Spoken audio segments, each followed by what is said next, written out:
Hey, good morning to you. Let me say thank you for liking and sharing this video or streaming. You all done a great job of that, and we appreciate that very, very much. We're outside today, and I want to share something with you. And let me just say, I'm going to talk more extensive about this on Sunday morning. But hey, actually, did you ever read the Gospels and think, is Jesus trying to talk people out of not following him? Or did you ever read the gospel? Not just Ashley, she's here, but for you as well. Did you ever think, is he trying to get people to quit following him? Or I mean, it's almost like, I've had people say, you preach like that and you're going to run people off. Did you ever think that Jesus was trying to get rid of people? Now, that's not the case, but I want you to listen to some things that he says. For example, a large crowd was following Jesus. He turned around and he said to them, all right, we got a large crowd following Jesus. We're in Luke 14, beginning with verse 25. Now I'm reading 26. If you want to be my disciple, you must, by comparison, hate everyone else. Your father and your mother and your wife and your children and your brother and sister, and yes, even your own life. Otherwise, you cannot be my disciple. And if you do not carry your own cross and follow me, you cannot be my disciple. Wow. And then he goes on and he gives a little, shall we say, tidbit of information regarding to what he's up to. But don't begin until you count the cost.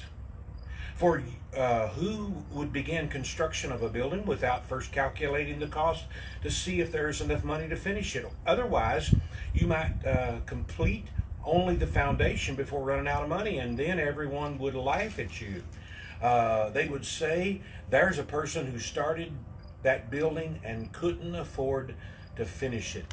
And he gives another example of, again, kind of what he's trying to say. Or, what king would go to war against another king without first sitting down with his counselors to discuss whether his army of 10,000 could defeat the 20,000 soldiers marching against him? If he can't, he will send a delegation to discuss terms of peace while the enemy is still away.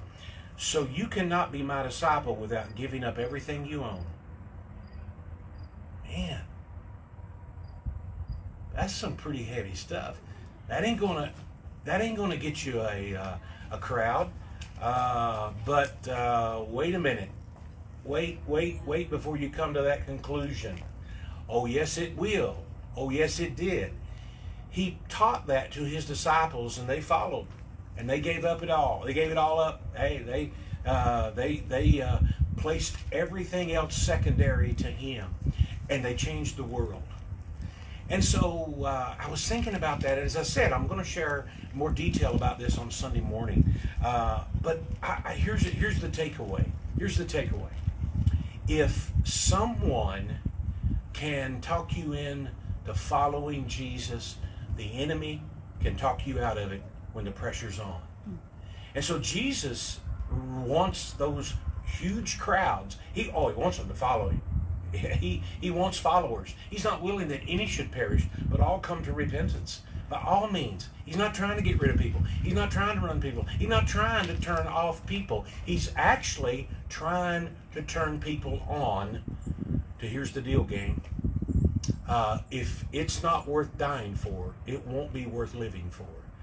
Because sometimes the living gets hard. Let's be honest. Sometimes there's challenges. Sometimes there's tough.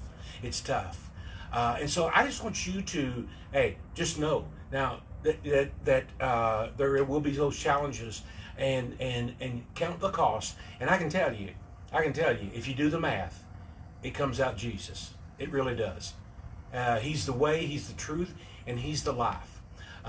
And so I would just encourage you today, and again, I do thank you for following. I do thank you for sharing. But I would encourage you today, just know, he's worth it. Whatever demands, whatever he calls me to, whatever he puts on me, He's worth it. Even if it means me giving up my own life. I was often thinking about this when it said wife and children. Now, there has been a few kingdom decisions, boy, not many, because my wife and kids, well, my wife is always, but my kids normally. But when my kids were younger, there would be a few kingdom decisions that we were making, Noretta and I were making a decision that was best, what we believe for Christ. And there was a few decisions we made that our kids weren't real excited about. In fact, they were kind of anti. But I look back, and now again, I make this statement based on 44 plus years of looking back at ministry and so on. And so please understand that. Even those decisions where our kids' well-being maybe, or our kids' choice, or our kids' their selection would have been very different. Even in those, it has worked and proven itself when Christ has been brought to the forefront and the first in our family. Hey, God bless you as you count the cost this day.